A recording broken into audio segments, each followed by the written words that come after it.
Good morning class. अभी आपके जो थर्ड ईयर के अंदर AZ-XT311 है उसमें आपका नेक्स्ट टॉपिक है impact of agriculture, impact of economic reforms on agri business. मतलब एग्रीकल्चर के ऊपर या एग्री बिजनेस के ऊपर जो इकोनॉमिक रिफॉर्म क्या होता है कि जैसे देखो, मान लो आज कल आपने न्यूज़ में भी देखा होगा, बहुत बार पढ़ा भी होगा कि इंडिया की GDP है वो बहुत ज़्यादा गिर चुकी है। मतलब जो आर्थिक रूप से जो तंगी जिसको बोलते हैं वो आ चुकी है। तो उससे उबरने के लिए गवर्नमेंट क्या करती है कि अपनी जो पॉलिसीज़ है या अपनी जो फॉरेन पॉलिसीज़ है, मतलब जो डोमेस्टिक पॉलिसीज़ है, इंडस्ट्रियल पॉलिसीज़ है, उनमें क्या करती है, रिलैक्सेशन दे देती है या उनमें चेंजेस कर देती है, जिससे क्या होगा कि जो इकोनॉमिक ग्रोथ है वो इंक्रीज़ हो जाए। जो आर्थिक विकास की दर है, जो इकोनॉमिक ग्रोथ रेट है वो इंक्रीज़ हो जाए, तो उसको क्या बोलते हैं, इकोनॉमिक रिफॉर्म्स। ठीक है। इकोनॉमिक रिफॉर्म्स के फिर आगे 3 पार्ट हैं। मतलब इकोनॉमिक रिफॉर्म्स के अंदर 3 चीज़ों को इंक्लूड किया जाता है। फर्स्ट है लिबरलाइजेशन, इसको क्या बोलते हैं, उदारीकरण। लिबरल क्या होता है, उदार, तो लिबरलाइजेशन का मतलब क्या होता है, उदारीकरण। सेकंड क्या है, प्राइवेटाइजेशन, या जिसको क्या बोलते हैं, निजीकरण। थर्ड नंबर है ग्लोबलाइजेशन। इसका मतलब क्या है, वैश्वीकरण।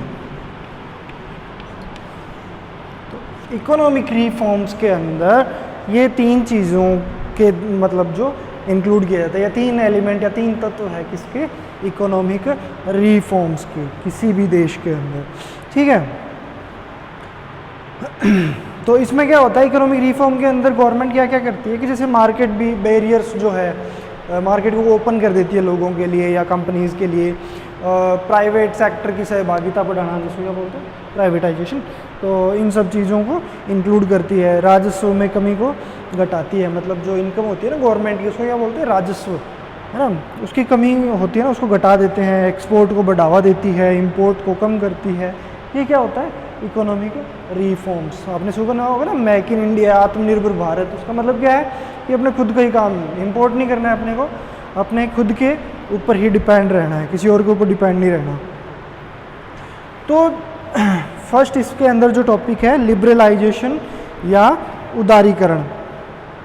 इसमें क्या होता है कि गवर्नमेंट क्या करती है, जो प्राइवेट सेक्टर की जो फॉरेन जो कंपनियां हैं, लिबरलाइजेशन के अंदर प्राइवेट सेक्टर की जो फॉरेन कंपनीज है या जो भी कंपनी है, उनके सहभागिता को थोड़ा इजी कर देती है। मतलब उनके लिए मार्केट को ओपन कर देती है। जैसे आपने वॉलमार्ट का नाम सुना होगा ना, कि इंडिया के अंदर वॉलमार्ट कंपनी आएगी, वो अपने अपने जगह जगह पे मतलब मॉल्स वगैरह या जो भी मार्ट्स है ना, शॉप्स खोलेगी। तो इसका हालांकि विरोध भी हुआ था कि जो इंडिया की जो छोटी जो लघु उद्योग वगैरह हैं वो ठप हो जाएंगे, या छोटी जिनकी शॉप्स है वो बंद हो जाएगी। इसलिए तो लिबरलाइजेशन का मतलब क्या होता है कि जो फॉरेन कंपनीज़ या कंपनीज़ के लिए मार्केट को ओपन कर देना, कि वो उनका जो इन्वेस्टमेंट है वो बढ़ा देना। ठीक है। ये किस में आता है, लिबरलाइजेशन के अंदर। कि जो भी फॉरेन कंपनी है वो इंडिया के अंदर अपना बिजनेस कर सकती है, मिनिमम जो है बैरियर्स के साथ, है ना। फिर आता है कि इसके अंतर्गत कौन कौन से कदम उठाए जाते हैं, लिबरलाइजेशन के अंदर कौन कौन से कदम उठाए जाते हैं। तो ये क्या करता है कि जो इसके अंदर कमर्शियल जो बैंक्स है, कमर्शियल बैंक्स कौन कौन से, जो भी बैंक्स है ना, जितने भी बड़े बड़े बैंक्स हैं, वो क्या करते हैं, इंटरेस्ट रेट को डिसाइड करने के लिए फ्री होते हैं। ठीक है। वो जितना भी उनका लोन होता है ना कंपनी का, जो कंपनी लोन लेके उनके ऊपर जो इन्वेस्ट करेगी, तो उसके लिए जो इंटरेस्ट रेट है उसको मतलब कितना भी बढ़ा सकते हैं, घटा सकते हैं, उसके लिए फ्री हैंड होते हैं वो। ठीक है। और जो कंपनियां हैं वो क्या कर सकती है, मशीनरी है या कच्चे माल की जो इंपोर्ट है वो आसानी से कर सकती है बिना किसी प्रतिबंध के। ठीक है, जैसे कुछ लिबरलाइजेशन में क्या होता है कि जैसे कई देशों के साथ अपना व्यापारिक संबंध है वो अच्छे नहीं होते ना, तो उनके साथ व्यापार को अपन बंद कर देते हैं। ठीक है, तो लिबरलाइजेशन के अंतर्गत उन प्रतिबंधित व्यापारिक क्रियाओं को वापस से चालू कर दिया जाता है। ठीक है, तो इसमें कौन कौन से स्टेप उठाए जाते हैं कि जो कमर्शियल बैंक्स है वो इंटरेस्ट रेट है तो फ्री होते हैं। ठीक है, फिर जो कच्चे माल और जो मशीनरी है उसके इंपोर्ट के लिए फ्री होते हैं कंपनीज, और जो प्रतिबंधित या रेस्ट्रिक्टेड जो ट्रेड्स थे उनको वापस से चालू कर दिया जाता है। फिर आता है प्राइवेटाइजेशन, सेकंड नंबर। देखो कोई भी जैसे आपने नाम सुना होगा ना कोऑपरेटिव या कॉरपोरेट सेक्टर। कॉरपोरेट का मतलब क्या होता है, सहकारिता। मतलब इसके अंदर गवर्नमेंट प्लस प्राइवेट, या जिसको गवर्नमेंट को क्या बोलते हैं, पब्लिक। इसमें क्या होता है, पब्लिक प्लस प्राइवेट सेक्टर की सहभागिता होती है। अगर गवर्नमेंट सेक्टर का शेयर 100 में से 51 या इससे अधिक है तो क्या होता है, ये किस में गिना जाएगा, पब्लिक सेक्टर यूनिट्स। यानी कि गवर्नमेंट का 51% अधिक हिस्सा है, इससे ज़्यादा है तो पब्लिक सेक्टर यूनिट। अगर प्राइवेट का 51 से अबव है और गवर्नमेंट का 49 से कम है तो ये किस में गिनाया जाएगा, प्राइवेट सेक्टर। समझ में आया? जैसे मान लो कोई भी इंस्टीट्यूशन है या कोई भी कंपनी है, कोई भी बैंक है, कुछ भी है, तो उसके अंदर अगर गवर्नमेंट का 100% है तो गवर्नमेंट है। अगर 51% से अगर एक भी ऊपर है तो वो किस में है, पब्लिक सेक्टर के अंदर। अगर प्राइवेट सेक्टर का 51% से अबव है तो किस में आएगा, प्राइवेट सेक्टर के अंदर। ठीक है, तो गवर्नमेंट क्या करती है कि जिन कंपनीज के अंदर अपना पैसा लगाया हुआ है, ये 51% जो भी है वो लगाया हुआ है, उसके अंदर डिसइन्वेस्टमेंट करती है। मतलब अपना शेयर है वो बेच देती है, किसको, प्राइवेट कंपनियों को। ठीक है, मान लो किसी दो ने काम किया एक साथ, एक गवर्नमेंट एक प्राइवेट है, गवर्नमेंट का 51 से अबव है और प्राइवेट का 49 से कम है। ठीक है, तो गवर्नमेंट क्या करती है कि भाई मेरे को तो पैसा चाहिए, इकोनॉमिक रिफॉर्म्स की आवश्यकता कब पड़ती है, जब आर्थिक तंगी हो तब। तो गवर्नमेंट के पास पैसा नहीं है तो वो कहाँ से लेगी, प्राइवेट सेक्टर से। प्राइवेट सेक्टर से फ्री में थोड़ी ना देगा, तो वो क्या करेगा, जहाँ पर भी गवर्नमेंट का शेयर है तो वो क्या करेगी कि मेरे को भाई जैसे मेरे 58% है तो मेरे को इसमें से 40% बेचने हैं, 18% कोई बात नहीं पड़े रहेंगे। तो क्या होगा कि गवर्नमेंट के शेयर कितने हो जाएंगे, 18%। ठीक है, वो 40% कौन खरीद लेगा, प्राइवेट कंपनी। तो वो जो यूनिट होगी पहले तो क्या होती है, पब्लिक सेक्टर, फिर क्या हो जाएगी, प्राइवेट सेक्टर। ठीक है, तो प्राइवेटाइजेशन का मतलब क्या होता है कि किसी भी सरकारी तंत्र के अंदर प्राइवेट या निजी कंपनियों का निवेश बढ़ाना। ठीक है, वो क्या कहलाता है, प्राइवेट सेक्टर। या गवर्नमेंट सेक्टर से ओनरशिप का जो ट्रांसफर है वो प्राइवेट सेक्टर में करना निजीकरण कहलाता है। तो इसमें क्या करते हैं, तो जो पब्लिक सेक्टर अंडरटेकिंग जो PSU मैंने लिखा है उसके अंदर शेयर को बेचता। ठीक है, या इसके अंदर जो इन्वेस्टमेंट है, शेयर को बेचना मतलब जैसे 58% है तो 58 के 58 बेचना।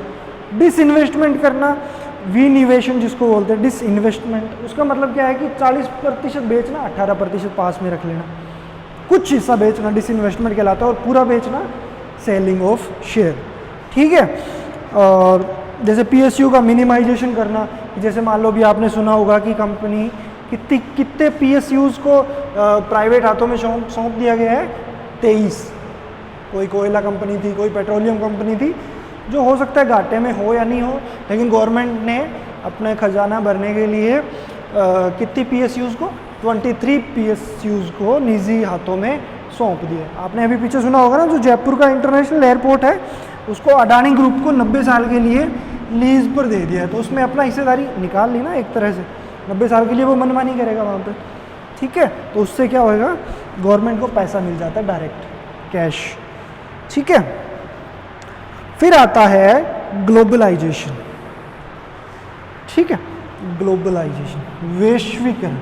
वैश्वीकरण का मतलब क्या होता है कि जो घरेलू उत्पाद है इंडिया के या किसी भी कंपनी, किसी भी कंट्री के, किसी भी कंपनी के जो भी घरेलू उत्पाद या डोमेस्टिक प्रोडक्ट्स है, उनको वैश्विक स्तर पर, इंटरनेशनल लेवल पर उनको रिकॉग्नाइज करवाना, उनके बारे में बताना लोगों को, ठीक है, मार्केट तैयार करना पूरी वर्ल्ड के अंदर, वो क्या कहलाता है? वैश्वीकरण या ग्लोबलाइजेशन। ठीक है।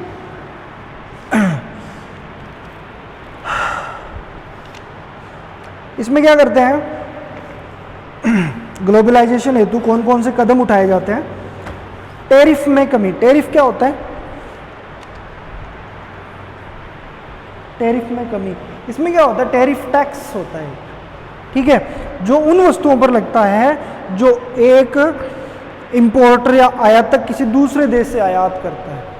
दूसरे देश से इंपोर्ट करता है ना, तो जो इंपोर्टर है उसके ऊपर टैक्स लगता है, उस टैरिफ, उसको क्या बोलते हैं? टैरिफ, उसमें कम कर देते हैं, ठीक है, या कस्टम ड्यूटी जिसको बोलते हैं, उसको कम कर देते हैं, ठीक है।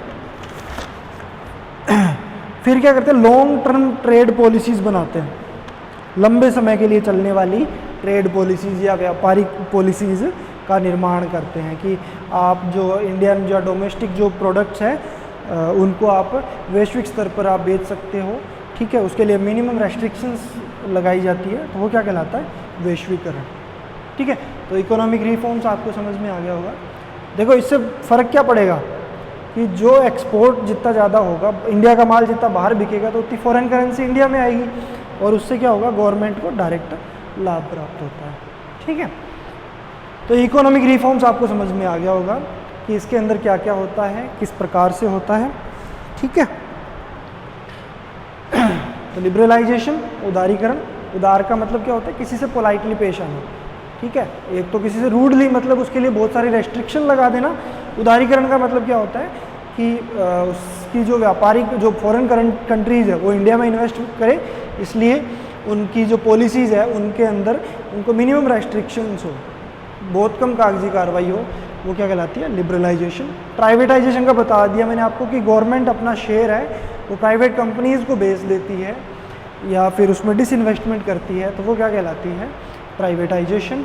और फिर आता है ग्लोबलाइजेशन, मतलब जो डोमेस्टिक प्रोडक्ट्स हैं उनको वैश्विक स्तर पर, वैश्विक प्लेटफॉर्म पर एक ख्याति प्राप्त, मतलब जो उनकी इंट्रोड्यूस करवाना, परिचय करवाना, वो क्या कहलाता है? ग्लोबलाइजेशन। ठीक है, धन्यवाद।